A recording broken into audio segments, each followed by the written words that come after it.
Добро вечер, драги пријатели, на некум осакумов сум што веќе спием. Денеска ќе зборувам за рускиот писател Владимир Путин, инаку на кога денеска му е роден ден, и поточно писател на Руската Федерација. Ќе направам една анализа во каква состојба е и како ќе делува во наредниот период. А затоа зад мене, или позади мене, е неговата натална карта, инаку тој е роден на 7 октомври 1952 година во Санкт Петербург, некогаш Ленинград. Значи роден е во знакот на Терезија со познак во Шкорпија, но тука која е Терезијата во прашање, морам да ја спомнам и македонската политичка сцена, зошто е, например, Заев, кој е најголем штетник на Македонија и на македонскиот народ, он е роден на 8 октомври, Црвенковски на 12 октомври, а моментално активно, поточно кажам, премиер Христијан Мицкоски е роден на 29 септември. Значи, се са во знакот на вага, единствено Груевски беше во знакот на девица 31 август. Значи, денеска зборувам за Владимир Владимирович Путин, писател на Руската Федерација. Он полека, значи максимум во прво поле, ќе покаже сила, но Меркур е се уште во него 12 куќа, таа уште некој ден, бидејќи е познакот му е на 10 степен, значи да кажем уште 5 дена недела, значи од следниот понеделник и Меркур во негово прво поле, интелектуалната енергија ќе му се зголеми и комуникативноста, но затоа Сонцето ќе му влезе во 12 куќа и до крајот на октомври ќе биде таму, тоа е куќа на потсвест и на остаток на енергија. Од тие причини во наслов кажав дека од ноември се му во прво поле и Сонце и Марс, значи енергијата ќе биде полна енергија, но и со лидерски квалитети ќе донесува посмели одлуки. Интересен период е кај него, за разлика кај господин Трамп, за него во наредното биде анализа, он дојде во најнеполно време за него на челото на САД, бидејќи Сатурн, кој обично кажува кариерата, кај него се движи во 8 куќата, куќа на покади и пречки, но и на смрт, значи не е исклучено и обид за атентат. А тоа за него во нареден период. Денеска за славеникот што има денеска роден, тоа е Владимир Путин. Путин, претседател на Руската Федерација, он е инаку роден, кој што рекол, познак Шкорпија, а Марс му во прво поле, знаеме дека Марс и Путин подоцна додаден, владеат со Шкорпија, значи полека работи ги зима во своите раце. А особено и мускули ќе покаже, а поддршка од сработниците од народот ќе добие од понеделник само, значи 5-6 дена најмногу. Значи, полека ќе почнат со нови потези, а што и како ќе заврши, на ноември му е клучен, ви кажав и декември, бидејќи тогаш и Сонцето и Марс ќе бидат во негова прво поле, значи во самата личност, ќе добие енергијата. Ја очекувам тогаш клучните удари врз Украина или одувување ќе бидат во ноември, но октомври месец е месец кога веќе гледаме, тоа е месец кога неговите непријатели се малку посилни, поточно се обидуваат да предизвикаат тие си непријатели, кои што со дроновите по Европа, што наводно руски, дали се руски, времето ќе покаже.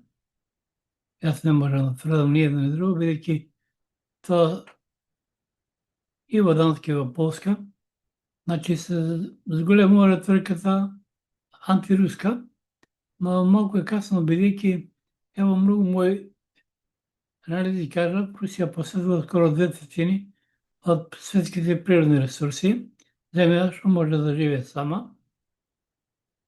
И смешно малку беше изјавата на Орбан, вика Русија нема да нападне Европа, точно Русија никош не ја нападнала, вика бидејќи ми сме 500 милиона, мислам Европската унија колку се сега.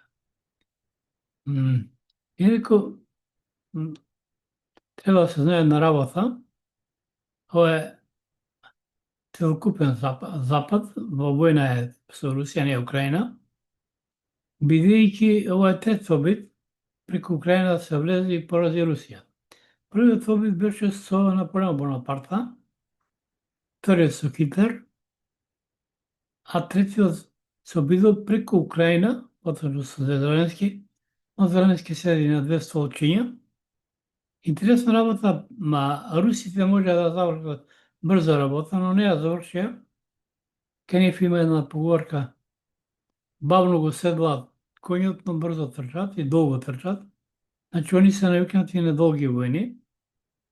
И они кога дојдат до Киев со десантните единици, може да го сменат режимот за месец-два, но беше целта на Путин не само дезинфикација на Украина, но на цело НАТО.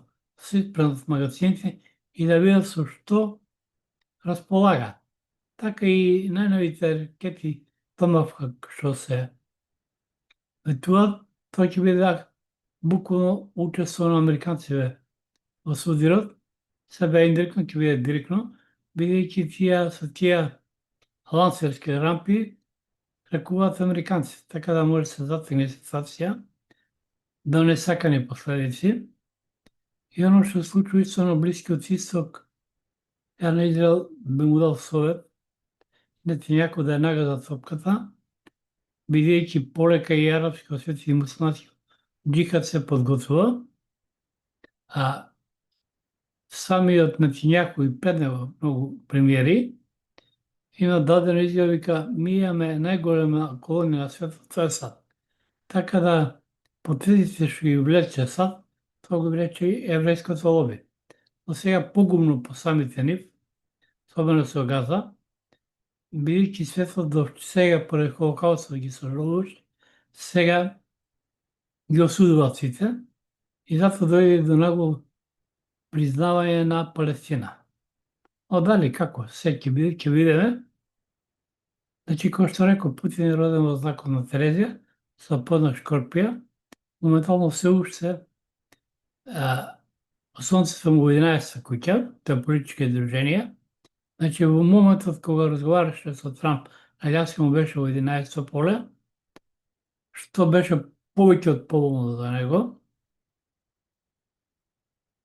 Значи, треба да се обрне внимание овој месец, инаку ја очекувам, иако поточно веќе Марс го има прво поле, така ќе се абсорбира оно што Сонцето ќе биде низ 12, но ќе биде Сонце низ 12, може да се рачиси и вратно ќе рачиси со своите непријатели на домашен терен, кои му работат зад грб и ќе се обидат, а Меркур од понеделник му е и во прво поле заедно со Марс. Тоа значи подршка од народот и од соработниците.